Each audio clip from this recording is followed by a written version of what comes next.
주님의 평화가 함께하기를 축복합니다.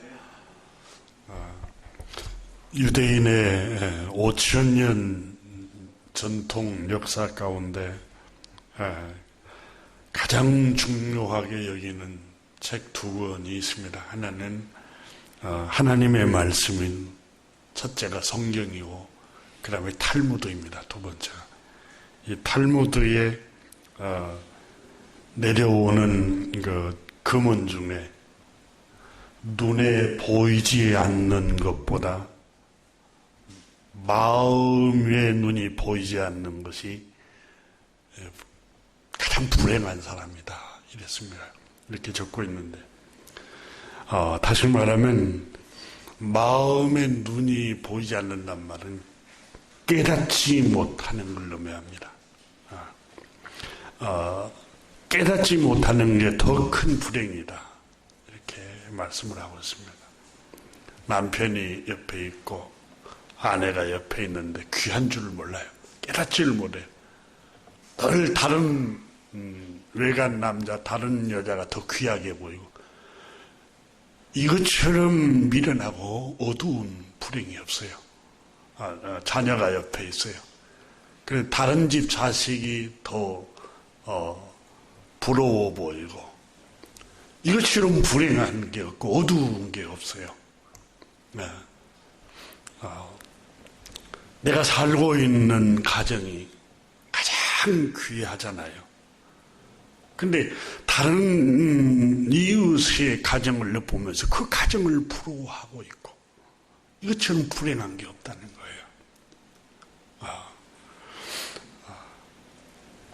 여러분 아무리 이웃의 집이 화려해도 단칸방이어도 내 집, 내 거처하는 곳이 천국입니다. 찬송가는 그렇게 우리에게 말씀을 하고 있잖아요. 그래서 탈무드에 계속해서 최고의 지식이 뭐냐? 창조주 하나님이 누구신가를 아는 게 최고의 지식이고 또 하나는 자기 자신을 아는 게 최고의 지식이다. 이렇게 표현을 했습니다. 그러니까 성경은 인간은 죄와 어두움으로 마음이 이렇게 어두워져 있다고 기록을 하고 있습니다. 죄와 어두움, 욕심, 욕망.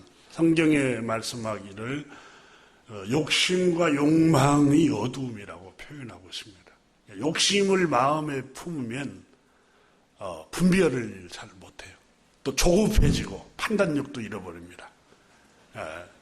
그러니까 욕심을 이렇게 강하게 이렇게 마음을 먹고 품고 그 욕망을 쫓아가다 보면은 진짜 중요한 것을 다 잃어버립니다. 너무 욕망과 욕심에 눈이 어두워지면 소중한 것을 다 잃어버려요. 가족이 중요한지 돈이 중요한지도 모르고 자기 감정이 중요한지 또 자기 가정이 중요한지 그것도 잘 분간을 못해요. 욕망에 눈이 어두워지면. 그래서 마음이 어두워지는 것보다 더 불행한 것은 없다라고 탈무드에 그렇게 적고 있습니다.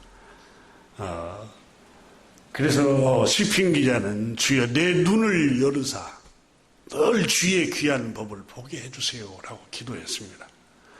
자꾸 자기 마음이 어두워지지 않도록 우리는 하나님께 늘 기도해야 됩니다. 다윗도 마음이 어두워지니까 하나님의 뜻을 분별하지 못하고 범죄를 저지르지 않습니까? 다윗만 그렇습니까? 솔로몬도 정말 기도하면서 하나님께 1000번 제사를 드릴 때는 마음이 열렸고 정결한 마음 품으니까 하나님의 뜻이 보이고 하나님의 그 음성이 성전에서 기도하니까 하나님의 음성이 들리지 않습니까? 그런데 점점 금이 많아지고 부요해지고, 그러니까 열왕기하에 보면은 마음이 어두워집니다. 점점. 그러니까 하나님의 뜻을 분별하지 못하고 애굽의 공주들을 데려다가 그 아내를 삼고 타락을 하기 시작합니다. 마음이 어두워지니까. 내 곁에 있는 남편, 내 곁에 있는 아내 얼마나 소중하고 귀한지 모릅니다.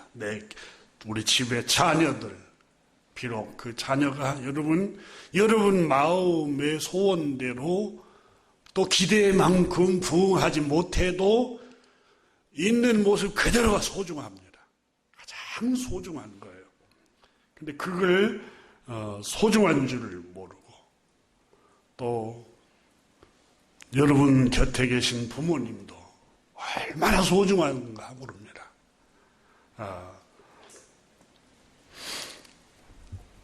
사람은 이해 득실에 따라서 계산적으로 하면서 너무 계산이 빠르다 보니까 물리적인 계산으로 환산할 수 없는 정신적인 풍요로움을 다 잃어버립니다. 여러분, 부모님, 아버지, 어머니 옆에 계실 때는 소중한 줄 모르죠. 연세가 들어가면은 어떤 사람은 짐으로 여기기도 하고 부담스럽게 여기기도 하는데, 여러분, 부모님이 돌아가시고 나면은 누워 계셔도 옆에 계셨으면 좋겠다. 아버지, 어머니라는 소리 부르면 그 대답할 수 있는 어머니가 계시고 아버지가 계시면 그렇게 마음의 안도와 또 풍성함, 또 평안함, 이런 것들을 느낄 수 있는데, 계실 때는 잘 다 소중함을 몰라요. 소중함을 다 잃어버려야 그 소중함을 아는 것을 깨닫고, 얼마나 인간이 어리석은가 모릅니다.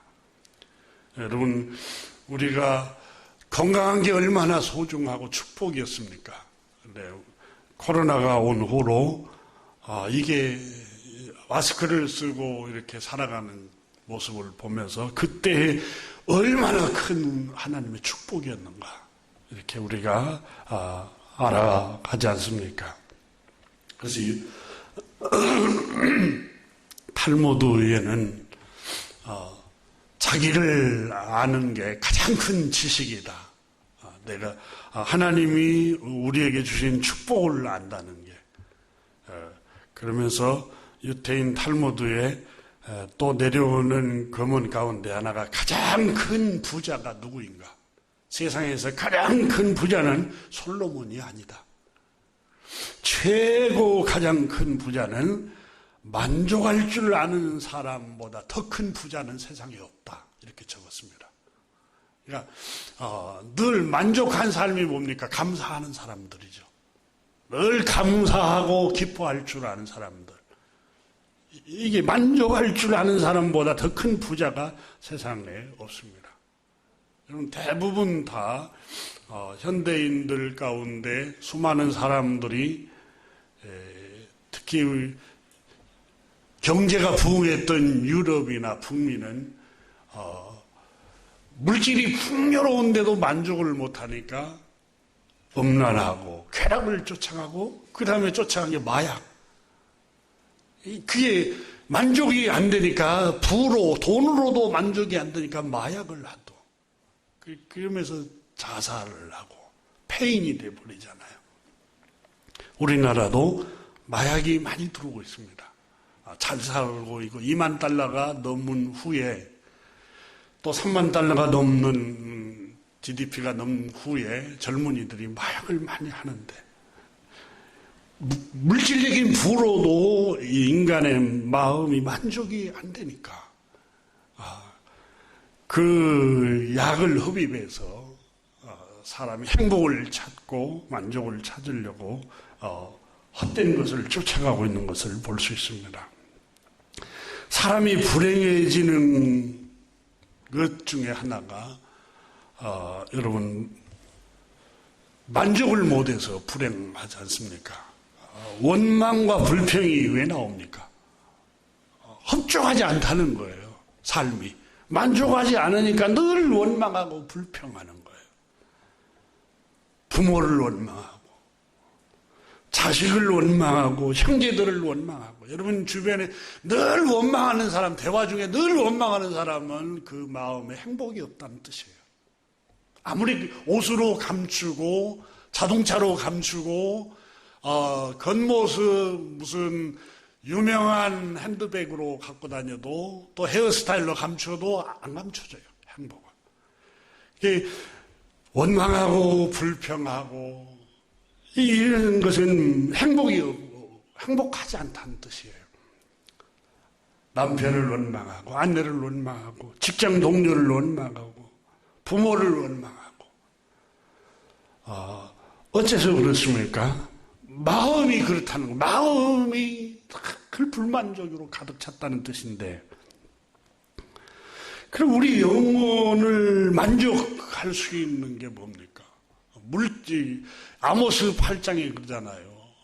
물이 없어 가람도 아니요 양식이 없어서 배고픔이 아니라는 거예요. 영적으로 빈핍하기 때문에 목마르다는 거예요. 영적으로 그 하나님의 말씀을 생수의 말씀인 하나님의 말씀을 듣지 못한 기갈이라고 그랬어요. 아주 정확하게 진단을 했어요. 하나님의 말씀이 그 안에 여러분 살아 움직이면 그 어디에서든지 찬양을 합니다. 옥중에서도 찬양을 하고 가난한 중에서도 찬양하고 환난을 만나도 찬양을 하면서 이겨냅니다.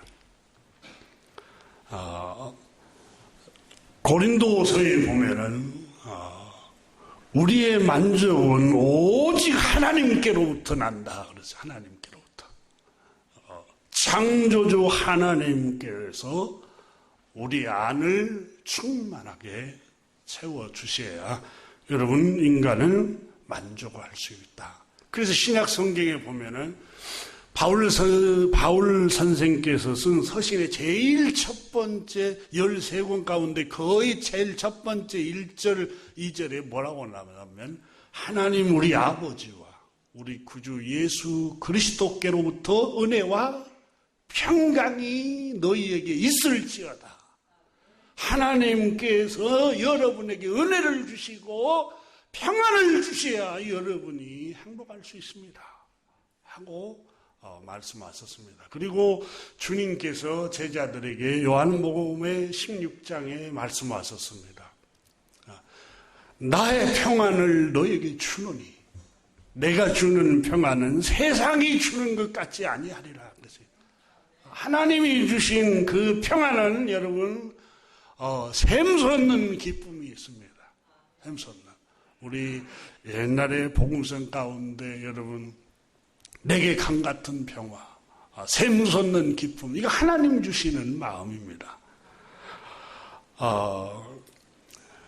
전도서 1장에 솔로몬이 기록하는 걸 보면은 여러분 열왕기 하를 보면 솔로몬이 타락한 기사가 쫙 기록이 되고 있습니다. 읽다 보면은 인간이 이렇게 마음이 어두워질 수도 있겠구나. 세상에 가장 지혜롭다고 하는 솔로몬 왕이 가장 어두워져 버립니다, 마음이. 그래서 성경은 바울 선생은 선줄로 생각하거든 넘어질까 조심하라 그랬어요. 저도 자신을 못하고 여러분도 자신을 못합니다. 왜냐하면 우리가 선줄로 생각하고 마음이 우리가 분별한다고 하는데 또 분별을 못하는 경우들이 허다하지 않습니까? 그래서 전도서 1장 7절에 보면은 여러분 그 솔로몬이 얼마나 쾌락의 노예가 돼서 이방 여자에게 빠지고 후궁들을 수백 명씩 두고 노래하는 남녀들도 어마어마하게 두고 큰 정원을 가꾸고 꽃밭을 만들고 자기 집을 원의 백향목으로 원자재 갖다가 13년 동안 이렇게 아주 의리하게 집을 짓고 계단을 금으로 다 장식을 해놓고 이렇게 어마어마하게 큰 부자요. 호화 생활을 누렸지만 자기가 고백합니다. 전도서 1장 7절 8절에 보면 모든 강물은 다 바다로 흐르되 바다를 채우지 못하여 강물은 어느 곳으로 흐르든지 그리로 연하여 흐르느니라. 모든 만물이 피곤하다는 것을 사람이 말로 다 할 수 없나니 눈은 보아도 족함이 없고 귀는 들어도 차지 아니하는도다. 만족함이 없도다. 사장에 가서는 은을 사랑하는 자는 은으로 만족함이 없고, 금을 엄청 사랑했잖아요, 솔로몬이.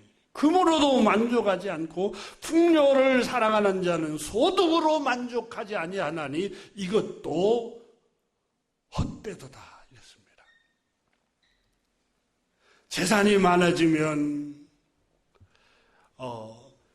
만족할 줄 알았는데 오히려 더 목마르다는 거예요. 더 목말라.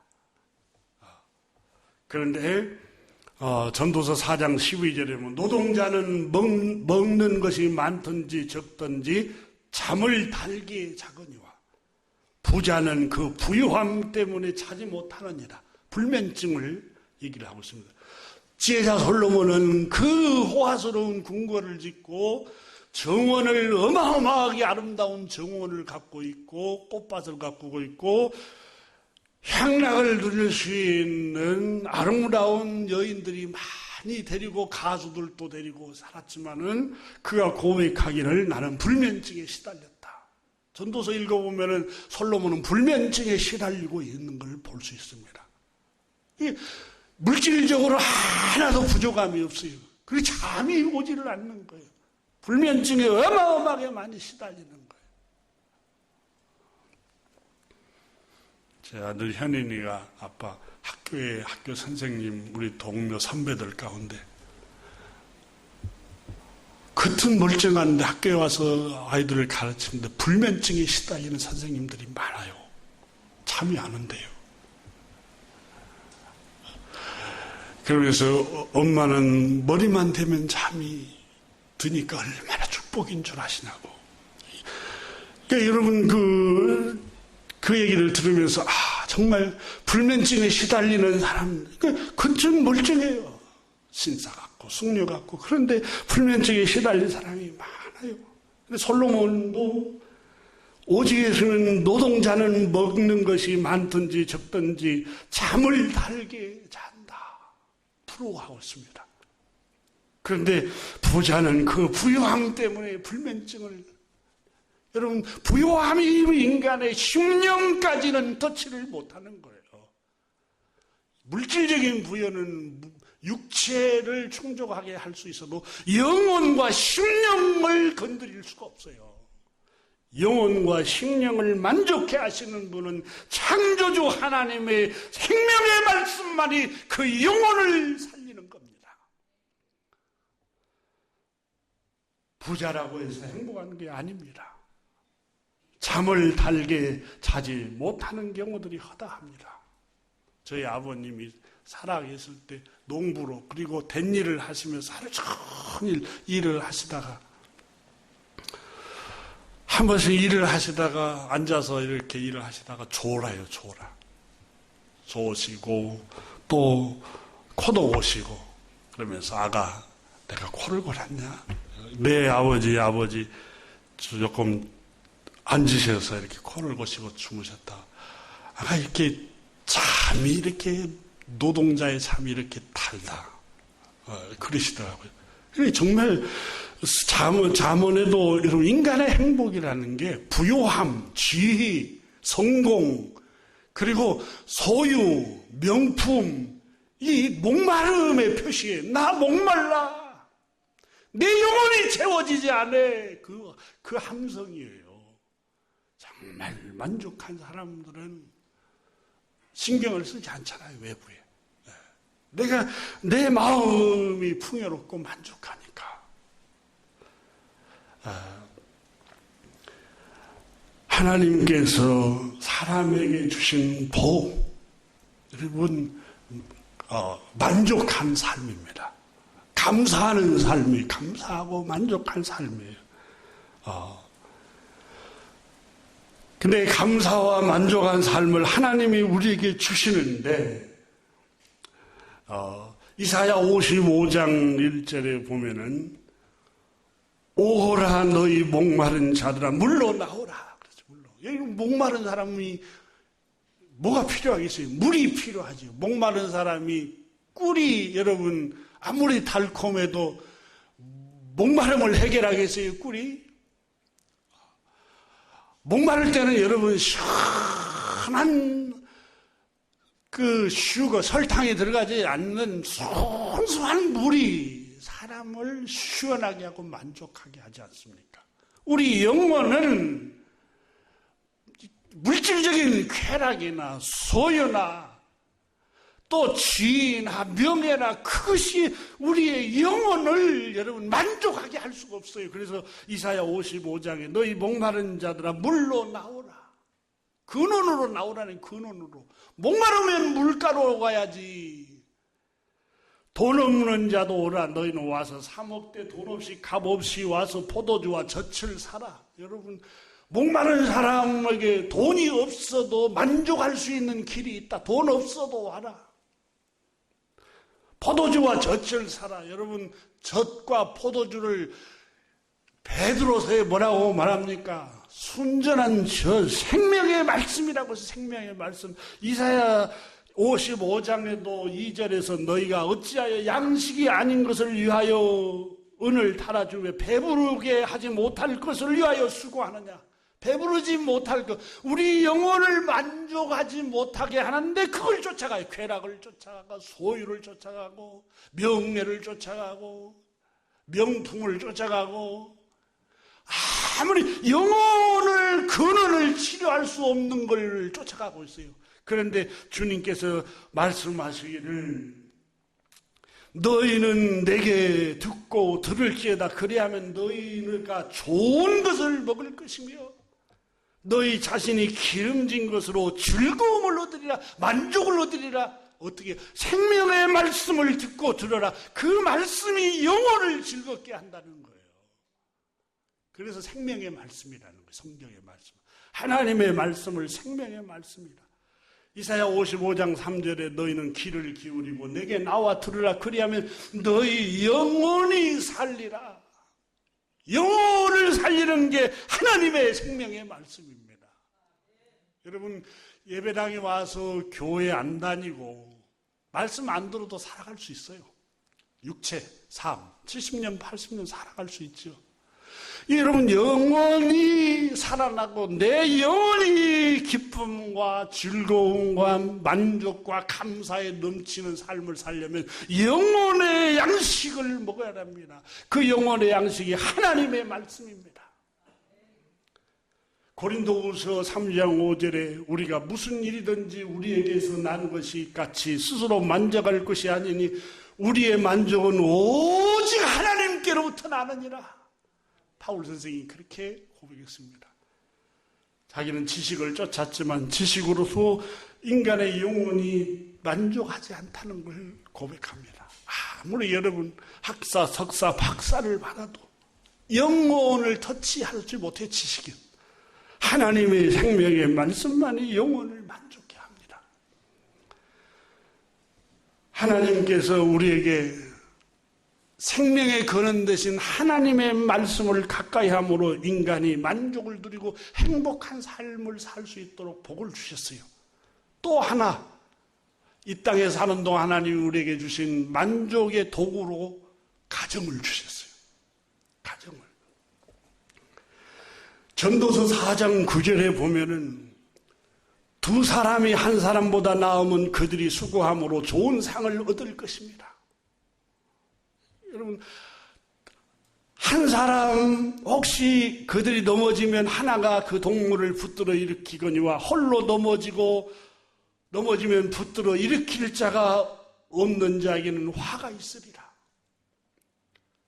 또 두 사람이 함께 누우면 따뜻하거니와 한 사람이면 어찌 따뜻하랴. 쓸쓸하고 외롭고 고독하고 우울하다는 거예요.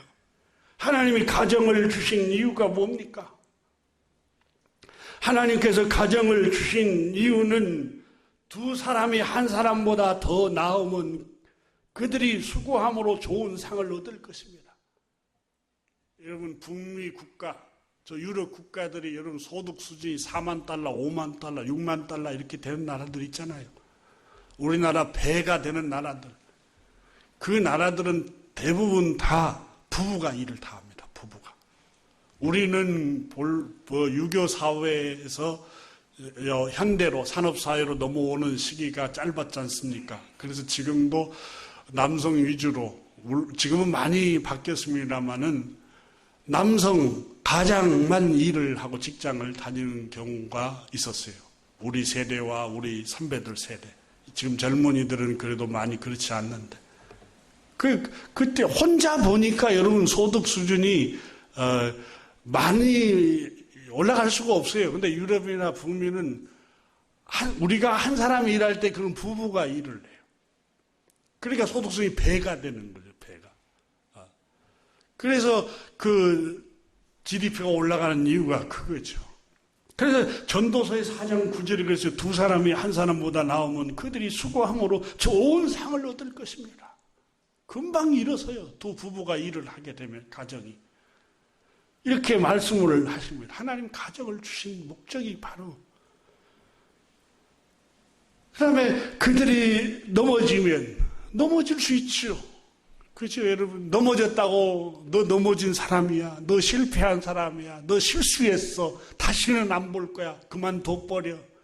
뒤로서 넘어지면은 하나가 그 동물을 일으켜 세워주도록 하기 위해서 가정을 주신 거예요. 인간은 약해요. 얼마든지 누구든지 너도 나도 넘어질 수 있어요. 근데 가정에서 그걸 정지하지 말고 붙들어주고 일으켜 세워줘야 돼요. 하나님께서 그걸 위해서 가정을 주신 거예요. 책망하고 정죄하고 수직관계로 명령식으로 종처럼 취급하고 자식을 이렇게 하기 위해서 가정을 세운 게 아니라 이렇게 세워주기 위해서 하나님이 가정을 주신 거예요. 자녀들을 이렇게 세우고 또 부모가 정신적으로 방황하고 힘들어하고 외롭고 고독해하면은 또 이렇게 세워주고 당신은 왜 맨날 그러냐고 그런 게 아니라 약하니까 강한 당신을 붙여주고 아내로 붙여주고 남편으로 붙여주고 부모로 자식으로 붙여줬어요. 그래서 서로 일으켜주고 붙들어줘야 돼요.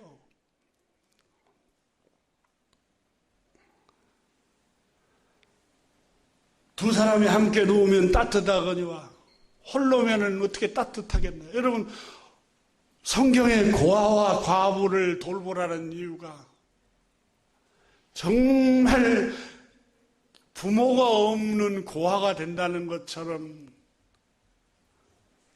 외로움, 쓸쓸함, 아무 의지할 곳이 없는 그 상태, 얼마나 처량하고 얼마나 절망, 낙담하고 외롭고 절망적인가 모릅니다. 그걸 말씀을 하고 있어요.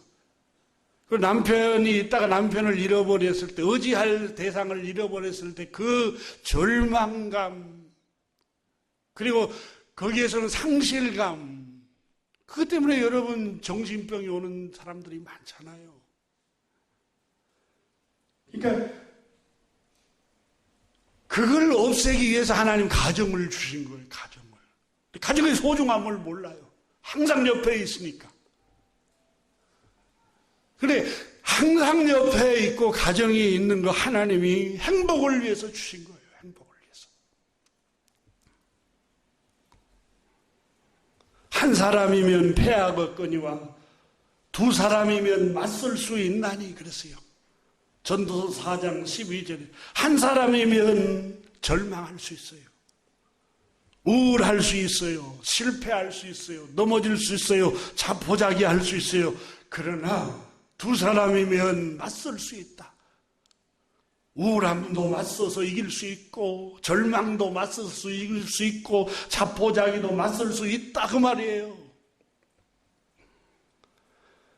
가정은 어떤 육체적인 쾌락만을 주기 위해서 하나님이 가정을 주신 게 아니라 하나님께서 한 사람이면은 맞설 수 없는데 두 사람이면은 어떤 시련, 고난, 좌절, 실패도 맞설 수 있는 힘이 생기도록 하기 위해서 하나님 가정을 주셨어요. 그런데 가정의 소중함을 모릅니다. 사람들이. 자기 욕망을 위해서 가정을 깨버리는 경우들이 종종 있는 게 눈이 어두운 사람들이에요.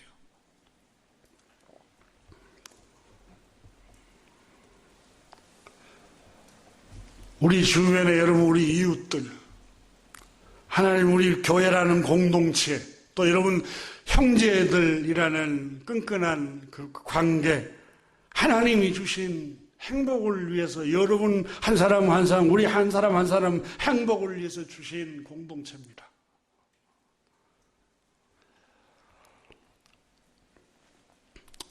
그러면 우리는 서로의 허물이 보이고 잘못이 보여도 너무 정죄하고 또 비방하고 헐뜯고 수근거리고 그렇게 하지 말아야 됩니다. 왜냐하면 인간은 약하기 때문에 나도 넘어질 수 있어요.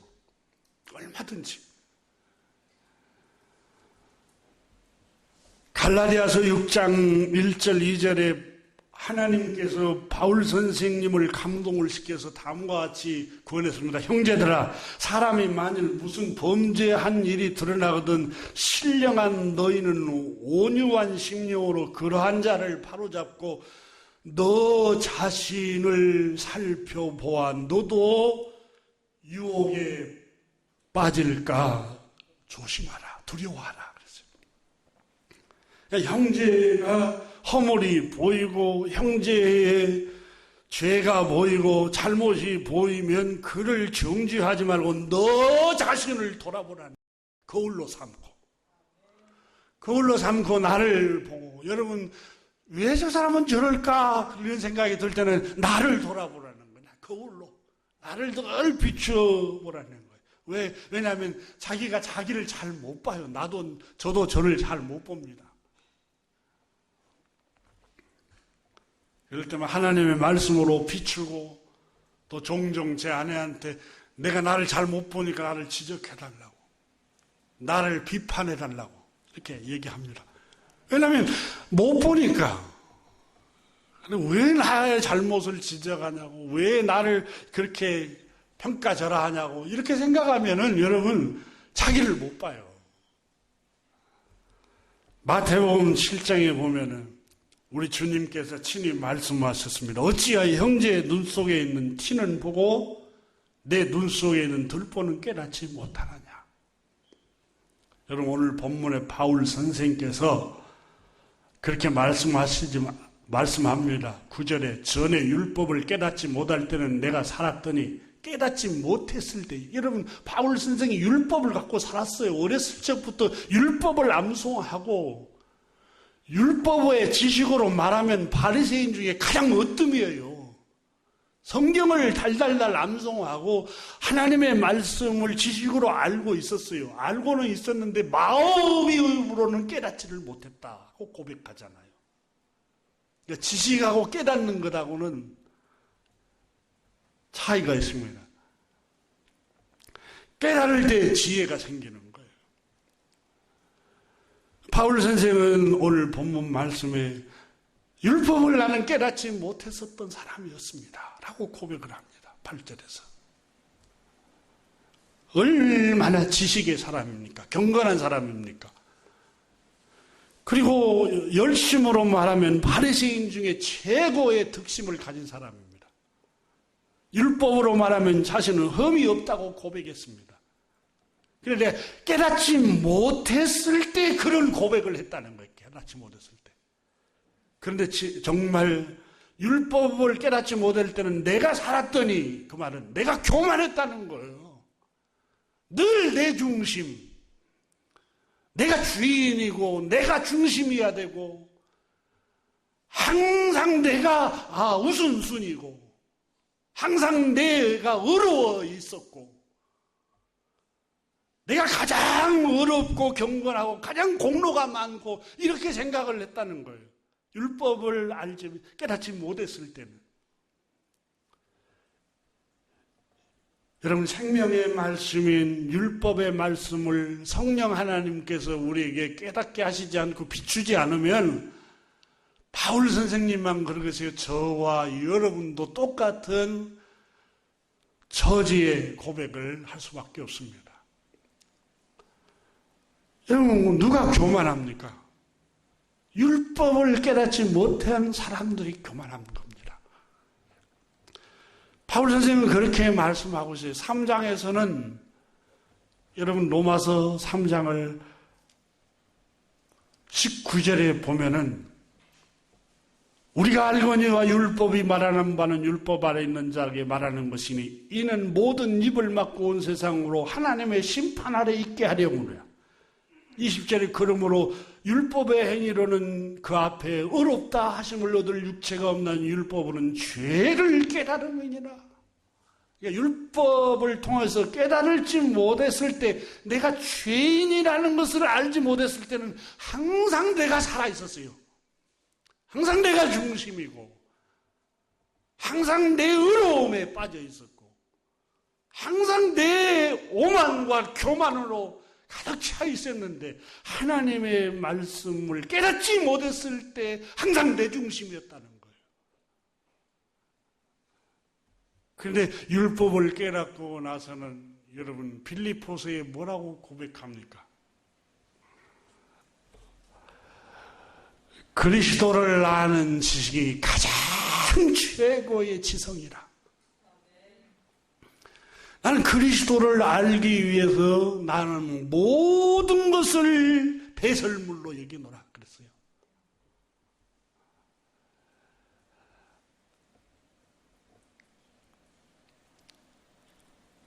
인간의 마음이 여러분 죄와 욕망과 어두움으로 덮여 있으면 자기 자신을 잘 모릅니다. 이건 지식으로 깨닫는 게 아니에요. 하나님의 말씀으로 율법이 성령님을 통해서 비춰야 깨닫습니다. 모세 같은 사람은 처음에는 여러분 출애굽기 1장, 2장을 읽어보면은 자기는 바로의 궁에서 왕자로 자랐어요. 그래서 자기가 바로의 궁에서 왕자로 자라서 히브리 유모, 자기 어머니에게 히브리 말도 배웠지만 당시에 최고의 강대국이었던 애굽의 언어와 학술을 다 익혔다. 사도행전에 그렇게 적고 있지 않습니까? 학문이 최고봉에 이른 사람이에요. 전도서를 읽어보면 솔로몬, 열왕기하를 읽어보면 솔로몬도 여러분 스바 여왕이 모든 식물, 동식물, 생물에 대해서 질문하면 대답을 못할 만큼 없는 게 없을 만큼 다 대답을 했다고 기록이 됩니다. 솔로몬은 다윗 임금이 다윗 왕이 늦게 낳은 아들이잖아요. 왕궁에서 아버지가 뭘 시켰겠어요? 책을 익혔겠죠. 계속 지식을 쌓도록 책을 익혔겠죠. 모세도 여러분 그 공주의 아들로 자라면서 학문을 익혔죠. 자기가 최고인 줄 알았어요. 자기는 히브리 백성인 줄 알았지만은 출애굽기 1장과 2장에 가면은 그러잖아요. 외국인이 히브리인을 학대하니까 가서 항의하다가 거기서 여러분 또 히브리인과 히브리인끼리 또 싸우니까 그걸 말리고 중재하다가 누가 너를 우리의 재판관으로 세웠느냐, 지도자로 삼았느냐. 그때 그 뉘앙스를 읽어본 모세는 당시의 히브리 사람 중에 가장 자기가 최고의 지성인이요 최고의 지혜자라고 생각한 거예요. 근데 어디에서 부서집니까? 성령 하나님께서 광야 위험한 곳에 하나님이 데리고 가서 모세야, 너의 생명이 얼마나 연약한 존재인 줄 아느냐? 너는 스스로 아무것도 알 수 없는 존재야. 히브리인들을 처음에 해방시키려고 했잖아요. 그런데 한 사람도 구원하지 못하고 히브리인을 편을 들다가 주먹을 날렸는데 애굽 사람이 죽어서 살인자로 몰려서 바로 왕에게 고발돼서 살인자로 쫓겨서 미디안 광야로 쫓겨나잖아요. 40년간 생각을 했을 거예요. 내 힘으로, 내가 지식이 있고 내 수완으로 히브리 민족을 거기서서 해방을 시켜야 되겠다라고 생각했는데, 아하, 나라는 존재는 한 사람도 해방을 시킬 수 없는 연약한 사람이구나 깨닫습니다. 여러분, 호렙 시간에서 하나님께서 모세야, 모세야, 불 가운데 나타나시잖아요. 성령 하나님께서. 내가 선 땅은 거룩한 땅이니 내 발에서 신을 벗어라. 주여 니시옵니까? 두려워 떨며 모세는 신을 벗고 있을 때 성령 하나님께서 모세에게 나는 스스로 있는 자니라. 전능한 하나님이라. 모세가 거기서 여러분 울며 회개하면서 바로에게 가라 그때 하니까 주여 내가 누구한테 바로에게 갑니까? 나는 말을 못하고 입이 뻣뻣한 사람입니다. 그때 하나님 뭐라고 말씀합니까? 모세야, 입을 지으시니까 누구냐? 나 여호와가 아니냐? 네가 입으로 설득하려고 할 때 그게 불가능했지. 하나님이 그래서 10가지 재앙을 내는 능력을 주셔서 히브리 사람들을 하나님의 능력으로 끌고 나오잖아요.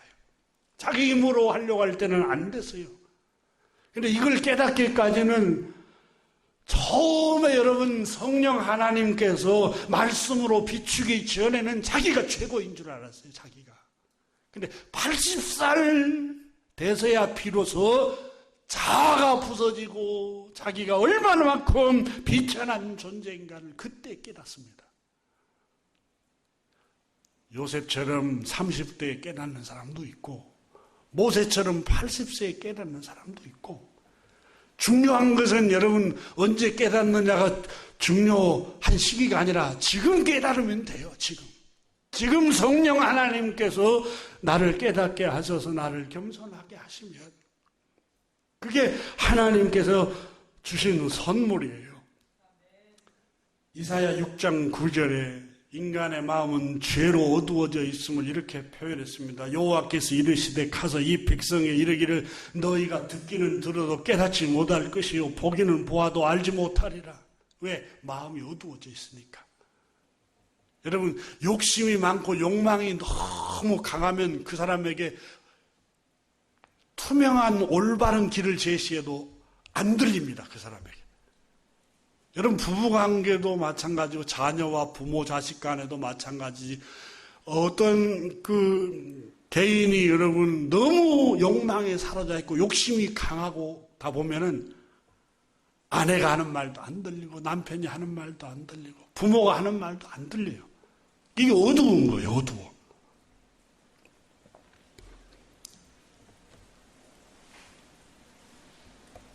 하나님께서 이사야 44장에 보면은 인간이 얼마나 어리석은가, 마음이 얼마나 어두워져 있는가, 그걸 표현해 놓고 있는데 한번 성경을 같이 열어보십시오.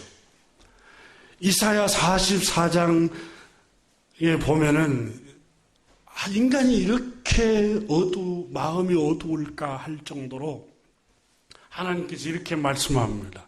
이사야 44장에 보면은 나의 종 야곱 내가 택한 이스라엘아 이제 들으라. 하나님 말씀하십니다. 너를 만들고 너를 모태에서부터 지어낸 너를 도와줄 여호와가 이같이 말하노라. 모태에서 창조하시고 너를 만들고 너를 도와줄 주님이 너에게 말씀하신다. 나는 목마른 자에게 물을 주며 마른 땅에 시내가 흐르게 하며 내 후손에게 부어줄 것이라고 3절에 말씀합니다. 그리고 시냇가의 버들같이 솟아나게 할 것이라고 말씀합니다. 그리고 6절에 보면은 이스라엘의 왕인 여호와, 창조주 하나님 여호와, 이스라엘의 구원자 만군의 여호와가 이같이 말하노라. 여호와란 말은 주님이란 뜻입니다. 우리말로. 나 외에 다른 신이 없느니라. 하나님만이 창조주이니라. 이렇게 말씀합니다. 그러므로 창조주 하나님이 너희의 하나님이요 너희의 아버지이시니 너는 두려워 말고 겁내지 말라라고 8절에 말씀합니다. 우리 여러분 환경에 기근이 일어나고 지진이 일어나고 옛날에 농경사회 때는 여러분 기근이 일어나고 비가 오지 않으면 농사를 짓지 않기 때문에 곡식이 열매를 맺지 못하고 거두지 못하고 기근으로 정말 국가가 어려워지지 않습니까? 근데 하나님께서 말씀하십니다. 그래 그때 어려운 시기 환난을 만나고 우환이 닥치면 사람들이 뭐 합니까? 여러분 선교사님들이 있었던 지난주에 제가 잠깐 소개했던 그 책에서도 우상 앞에 여러분 사람의 어린 생명들을 또 힘없는 여자들을 인신공양으로 들여서 이 재앙을 거치게 하자. 우상 앞에 거치게 하자. 이렇게 제사를 드리고 옛날에 우리 선조들도 여러분 큰 당산나무 밑에다가 제사를 드리면서 우리 이 마을에 재앙이 없게 해달라고 막 제사를 드리고 나무에게 또 지금은 여러분 또 우리 다른 신들을 섬기는 사람들은 조각을 해가지고 동남아도 여러분 또 아프리카 이 나무로 조각을 해서 신상을 만들어 거기다가 공양을 바치고 기도를 하고 그래서 9절에 말씀합니다. 8절에는 두려워하지 말고 겁내지 말라. 두려워서 겁내서 우상 앞에 절하는 사람들, 우상 앞에 제사를 하고 복을 빌고 재앙이 그치게 하도록 하는 사람들. 9절에 보면 우상을 만드는 자는 다 허망하도다. 아무 소용이 없다는 거예요. 자, 그들이 원하는 것들은 무익한 것이거늘 그들의 증인들도 보지도 못하며 알지도 못하니 그러므로 수치를 당하리라. 표준성 세번역 성경은 그렇게 번역했습니다. 우상을 만드는 자들은 모두 허망한 자들이다. 자, 그러면서 그들이 좋아하는 우상은 아무 쓸모가 없는 것들이다. 이런 우상을 신이라고 증언하는 자들은 눈이 먼 자들이요 무지한 자들이 마침내 수치만 당할 뿐이다. 철공은 12절에 표준 세번역 성경은 이렇게 번역합니다. 철공은 그의 힘센 팔로 연장을 벼리고 숯불에 달구어 매로 쳐서 모양을 만든다. 이렇게 일을 하고 나면 별 수 없이 시장에 힘이 빠진다. 물을 마시지 않으면 갈증으로 지친다. 목공은 줄을 들여 나무를 재고 석필로 줄을 긋고 대패질을 하고 걸음쇠로 줄을 걷는다. 그렇게 해서 사람의 아름다운 모습을 따라 우상을 만들어 신전에 놓는다.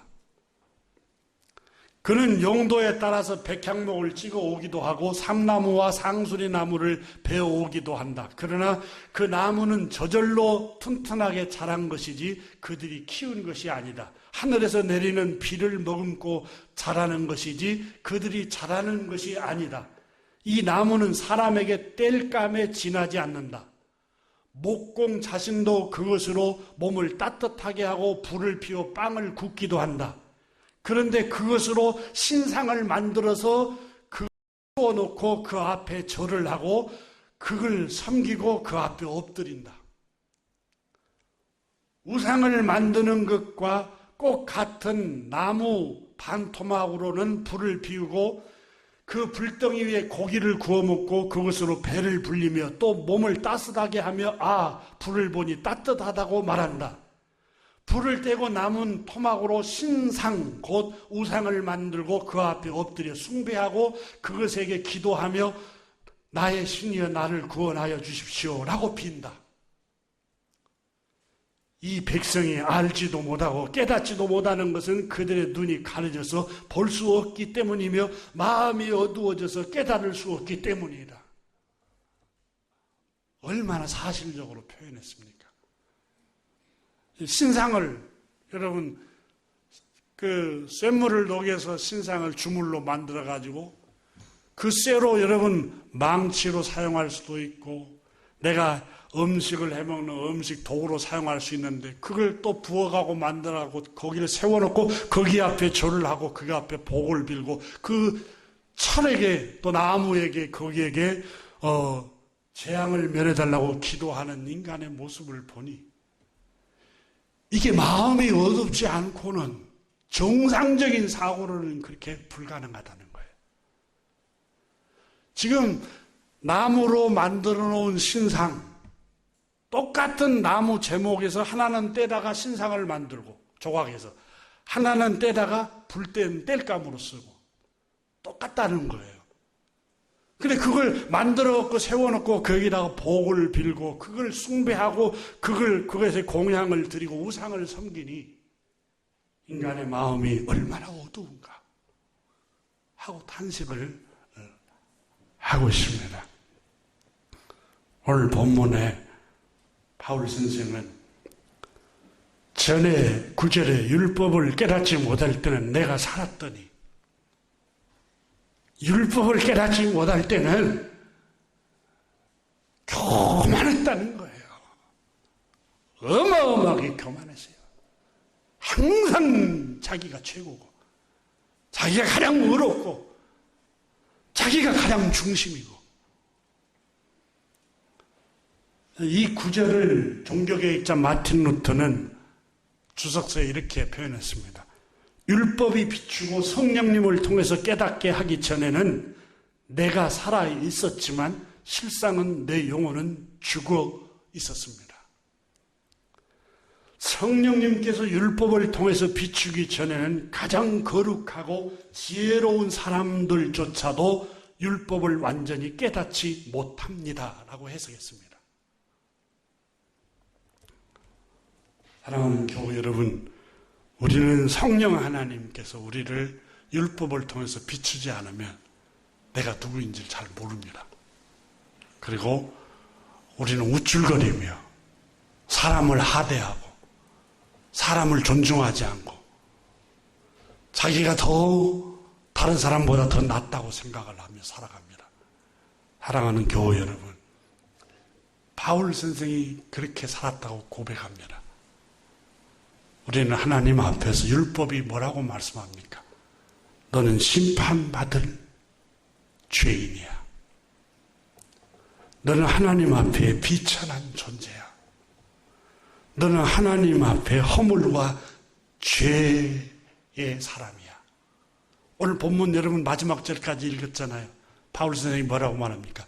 내 안에 죄가 함께 거하고 있도다.